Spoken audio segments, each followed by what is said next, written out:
Hi guys, வணக்கம். Welcome to MrsSamalayarai. நாம் இன்றைக்கி பார்க்க போகிற ரெசிபி என்னென்னா, இட்லி தோசைக்கு சாப்பிட்ற மாதிரியான ஒரு சூப்பரான சட்னிலாக பார்க்க போகிறோம். அதுவும் இப்போ தக்காளியோட ரேட் வந்து செமையாக போயிட்டுருக்கு. தக்காளி எதுவும் சேர்க்காம தான் நிறைய சமையல் நம்ம வீட்டில் பண்ண வேண்டியதாக இருக்குது. அதில் இன்றைக்கி வந்துட்டு இந்த சட்னியை ட்ரை பண்ணி பாருங்கள். தக்காளிலாம் சேர்க்க தேவையில்லைங்க, ஆனால் டேஸ்ட்டும் செம்மையாகவே இருக்கும். எப்படி பண்ணுறதுன்னு பார்க்கலாம். ஃபஸ்ட்டு இந்த சட்னி பண்ணுறதுக்கு ஒரு பேனை சூடுபடுத்தியிருக்கேன். அதில் 1 டீஸ்பூன் எண்ணெய் சேர்த்துக்கலாங்க. எண்ணெய் சூடான உடனே காரத்துக்கு ஏற்ற மாதிரி நம்ம மிளகாய் சேர்த்துக்கலாம். நான் வந்து 6 காஞ்ச மிளகாய் சேர்த்துருக்கேன். கூடவே வந்து கலருக்காக 3 காஷ்மீரி மிளகாய் சேர்த்துருக்கேன்.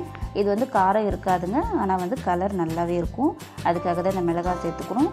லோ ஃப்ளேமில் வச்சு இது கரிஞ்சிடாமல் வறுத்து எடுத்துக்கலாங்க. நம்ம பாருங்கள், வறுப்பட்டுடுச்சு நல்லாவே. இப்போ எண்ணெயை வடிச்சிட்டு இந்த மிளகாய் மட்டும் நம்ம எடுத்துக்கலாம். இந்த சட்னிக்கு வந்து காரம் வந்து கொஞ்சம் எக்ஸ்ட்ரா இருந்துச்சுன்னா சாப்பிட்றதுக்கு ரொம்ப டேஸ்ட்டாக இருக்குங்க. அடுத்ததாக வந்து 1 கப் சின்ன வெங்காயம் சேர்த்துருக்கேங்க. நான் என்கிட்ட சின்ன வெங்காயம் உரிச்சது இருந்ததுனால நான் சேர்த்துருக்கேன். நீங்கள் வந்து பெரிய வெங்காயத்தை வச்சு இதில் செய்யலாங்க. 2 பெரிய சைஸ் வெங்காயம் கட் பண்ணி சேர்த்துக்கோங்க. கூடவே 10லேருந்து 15 பூண்டு அதையும் சேர்த்துக்கலாங்க. சேர்த்துட்டு இது லோ ஃப்ளேமில் வச்சு நல்லா வதக்கி எடுத்துக்கலாம். பாருங்கள், இந்த மாதிரி நல்லா கொஞ்சம் கண்ணாடி பதம் வரணுங்க.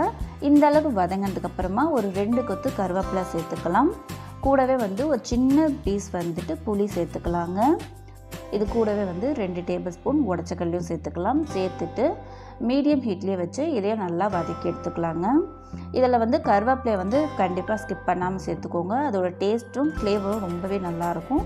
இது வந்து ஓரளவுக்கு நல்லா வதங்கினதுக்கு அப்புறமா ஒரு 2 டேபிள் ஸ்பூன் வந்து துருவின தேங்காய் சேர்த்துக்கலாம். சேர்த்துட்டு அதையும் வந்துட்டு நல்லாவே வறுத்து எடுத்துக்கலாங்க. தேங்காவை இந்த மாதிரி நம்ம வறுத்து செய்கிறதுனால சட்னி வந்துட்டு ரொம்ப நேரத்துக்கு கெட்டு போகாமே இருக்கும். பாருங்கள், கலர் வந்து நல்லா மாறி இந்த அளவுக்கு வதங்கிடுச்சு. இப்போ வந்து ஸ்டவ்வை ஆஃப் பண்ணிவிட்டு கொஞ்சமாக வந்து ஃப்ரெஷ்ஷான கொத்தமல்லி சேர்த்துக்கலாம். அந்த இலை காம்பு எல்லாத்தையுமே சேர்த்துக்கோங்க. இதோட ஃப்ளேவர் வந்து ரொம்பவே சூப்பராக இருக்குங்க. இதையும் வந்துட்டு நம்ம ஸ்டவ் ஆஃப் பண்ணிவிட்டு இதையும் ஒரு வாட்டி நல்லாவே வதக்கி எடுத்துக்கலாம். வதக்கிட்டதுக்கப்புறமா இது அப்படியே ஆறட்டுங்க. ஆறினதுக்கப்புறமா நம்ம சட்னியை அரைச்சிக்கலாம்.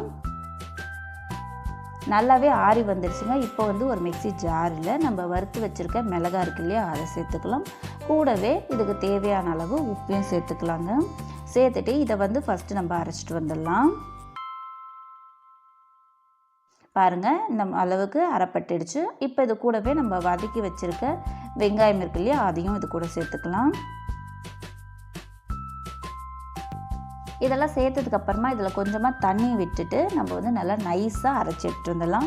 இது வந்து கொரகொரப்பாக இருக்கணும் அப்படின்லாம் இல்லைங்க. பாருங்கள், இந்த அளவுக்கு நல்லா நைஸாகவே இருக்கணும். நல்லா நைஸாக இருந்தால் தான் டேஸ்ட் நல்லாயிருக்கும். இப்போ இதை வந்து ஒரு பவுலுக்கு வந்து நம்ம மாற்றிக்கலாம்.